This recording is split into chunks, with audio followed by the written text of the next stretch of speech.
Hello students, मैं विकास कुमार ज्ञान target academy में आपका स्वागत करता हूँ। स्टूडेंट, मैं कक्षा 9 विज्ञान पढ़ाने जा रहा हूँ। जो आज है वो बल और गति के नियम में है। इसको आज पढ़ाऊँगा। इसमें जो इम्पोर्टेंट फैक्ट हैं वो आप तक पहुँचाऊँगा। तो आज हम चलते हैं बल। बल क्या है? तो बल वह धक्का या खिंचाव है जो किसी वस्तु के रूप व आकार या स्थिति में परिवर्तन कर सकता है या परिवर्तन करने के प्रयास करता है, उसे बल कहते हैं। अर्थात बल वह धक्का या खिंचाव है जो किसी वस्तु की स्थिति, आयतन, आकार में परिवर्तन ला दे या परिवर्तन लाने की कोशिश करे, उसे बल कहते हैं। जैसे कि ये मार्कर है, इसमें हम ये खींच लें, इसके आयतन में परिवर्तन हो गया तो हमने इसमें परिवर्तन करने के लिए बल का प्रयास किया, बल लगाया तो ये परिवर्तन हो गया। या फिर जैसे कि मान लो कोई ये बोर्ड है, ये व्हाइट बोर्ड है, हम इसमें धक्का दें, धक्का तो रहे लेकिन गिर नहीं रहा, लेकिन मैं इसमें बल लगा रहा हूँ, इसको गिराने का प्रयास कर रहा हूँ। यही क्या है? यही बल है। बल में कोई जरूरी नहीं कि उसमें परिवर्तन ही आ जाए, परिवर्तन लाने की कोशिश भी किया जा सकता है।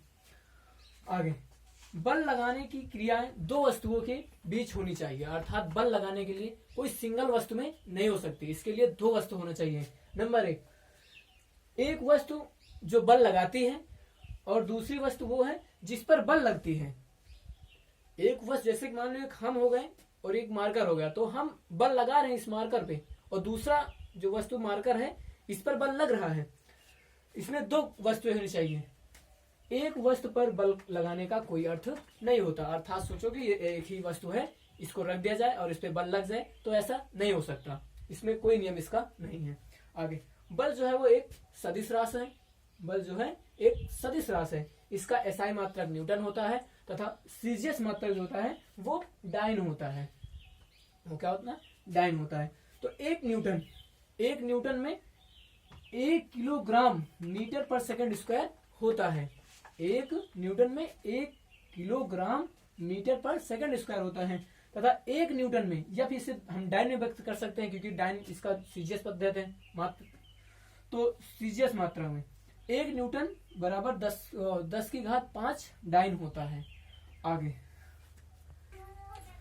बल का एक और अन्य मात्रक होता है किलोग्राम भार होता है। जो बल का एक और मात्रक होता है वो किलोग्राम भार होता है। इसके एसआई मात्रक जो होता है वो न्यूटन होता है और जो दूसरा है सीजीएस मात्रक वो डाइन होता है। और तीसरा एक जो और अन्य मात्रक होता है वो क्या होता है? किलोग्राम वो भार होता है। तो 1 किलोग्राम भार बल बराबर 1 किलोग्राम भार बल बराबर होता है 1 किलोग्राम गुणे 9.81 मीटर पर सेकंड स्क्वायर। अर्थात 9.81 किलोग्राम मीटर पर सेकंड स्क्वायर इसे कहेंगे। तो यही हो जाएगा 1 किलोग्राम भार बराबर 9.81 न्यूटन। इसी अगर हम बटे में व्यक्त करना चाहते तो 1 न्यूटन बराबर हो जाएगा 1/9.81 किलोग्राम भार। और बल, अब चलते हैं आगे। बल का प्रभाव। बल के जो प्रभाव होते हैं, इसका मतलब ये हुआ कि बल में लगने वाले प्रभाव कौन कौन से होते हैं। बल में जैसे कोई वस्तु है उसमें बल लग गया तो उसमें प्रभाव क्या होगा? तो पहला प्रभाव यह है कि यदि किसी बल